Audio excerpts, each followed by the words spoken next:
And I do have one more lifestyle question for you. You mentioned something earlier, the meat and the eggs. I know over the years you've had several kind of forays into animal-based and carnivore diets. What have you thought about, kind of similar to what you do in the financial world with working with unconventional ideas with nutrition, doing something that it seems very unconventional? What did your experience been with that? Look, I've been a very curious person that always questions everything.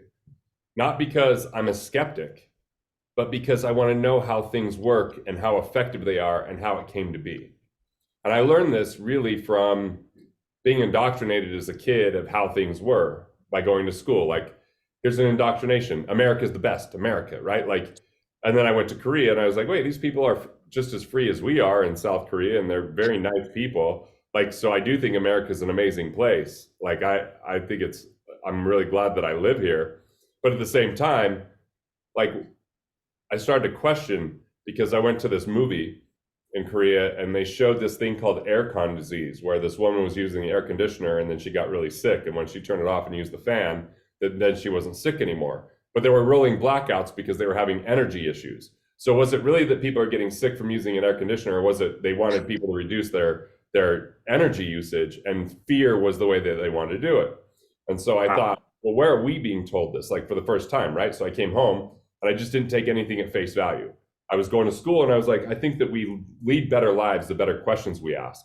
And I have a mentor that just got pancreatic cancer. They wanted to do chemo. He said no, left the hospital, even though they were advising him against it. And his numbers are now normal 2 months later. I just saw in Dallas, it was super heavy, but he did other methodologies and, really asked so many questions. And the medical establishment, the people he talked to, were mad he was asking the questions.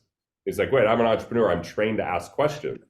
And so I just have asked a lot of questions over the years about how things work and what would prevent them from working and why they are the way they are.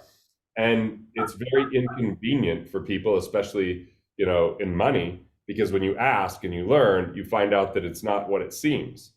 And look, some of the news was bad news for me. Casey, if I could just sell 401ks and get paid an asset under management fee for those 401ks, I would be worth tens of millions of dollars more today than I am.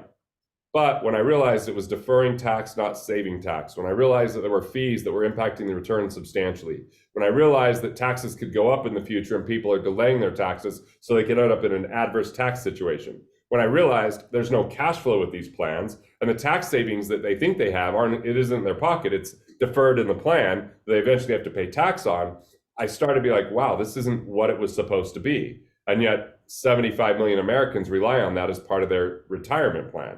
And then I started saying, well, why are we retiring? And I'm like, well, the industrial age, people had terrible jobs. Retirement was needed because people were working 7 days a week in assembly lines, and it was exhausting and it was breaking their body down, and they would retire and then they would only live for a couple of years because they had such a terrible life. We've had advancements in technology. We've moved to a more informational age and a more technological age, and yet we're still abiding by these old antiquated concepts. And unfortunately, as you know, people are living longer today, but sicker and longer, dependent upon pills to keep them alive, dependent upon help from other people because they're not healthy and vital, their vitality is low. And yet they're going to live their so-called golden ages by doing the things they never did while they were growing up or while they were at work, because that's when it's supposed to get better. So I just started to ask questions. It wasn't like I wanted these answers. It wasn't like I arrived to an answer and then I said, how do I design a plan that supports and validates my process? Because that wasn't the case. There's just much easier ways to make money than how I make money. It's harder to write a book and make money from writing a book than selling a financial product. And my wife used to say, too bad you couldn't just stick to selling insurance where there were renewals and it was easy for you to do, but I was also bored. So now I'm moving into is there a way to still be an intellectual property capitalist and be able to have organizations that I can get paid when people actually get services done the proper way? And so I'm just playing a different game now because it would help for recurring revenue and it would help to make sure it's designed properly. And as long as I don't hit bandwidth or too much, capacity issues, I'm just looking at it's all or nothing. I either do this or I do that. It's like, well, what do people really look for? What do they really need? So the answer to your question, which you asked forever ago, was really curiosity is the key, and asking questions is a gateway. to really understanding things. And when we look at the traditional methods, when I learned the food pyramid in college, I was like, really, the food pyramid? Like, that doesn't make any sense. And asking questions, but there was the indoctrination of, this is what we've always been taught. Okay, low fat, high carb, low fat, right? So no fats for the brains, not any good fats. We're just calling all fats fats, and it's the tiny amount to have. Just fruits and vegetables, a whole bunch of carbs, and a little bit of protein. Like, that food pyramid has been dismantled and shown that it was erroneous. So when I started reading Rob Wolf's work, and I was like, wow, paleo makes a lot of sense. It worked for me in my life in most ways. Where it didn't, my wife said I was boring. She's like, you know what? I hate going to a restaurant. You're asking tons of questions. You're the obnoxious asshole that can't just accept the food. You want to know what everything's cooked in and all this kind of stuff. And I was like, yeah, I think the body's resilient enough that I don't need to be that strict every single moment. And she also said I looked in the mirror too much, was getting too vain, and she doesn't really care, as you know, about that kind of stuff. She just wants me to be healthy. But there's a level of stress that comes with trying to be perfect.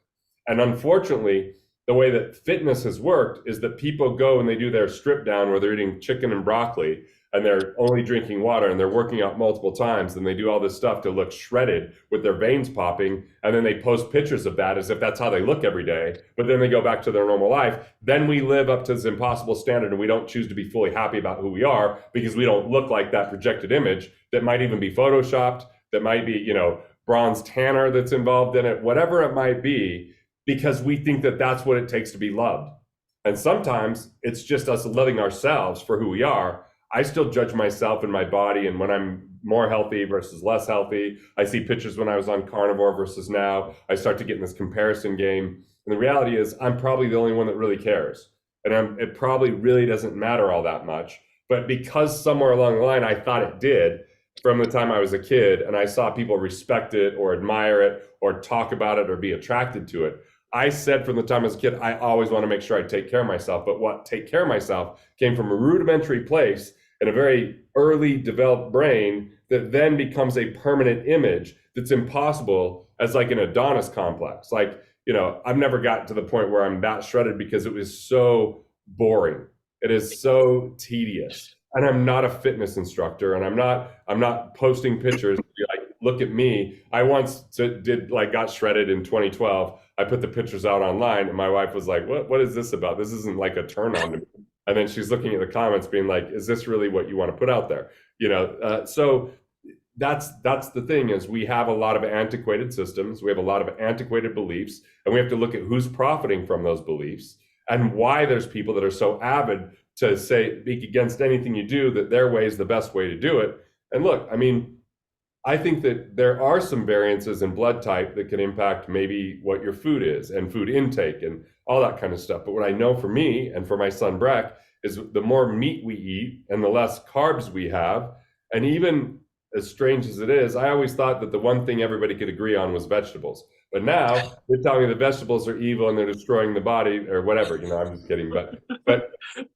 But I think we have to kind of look at the trial and error and also what works for our lifestyle, you know?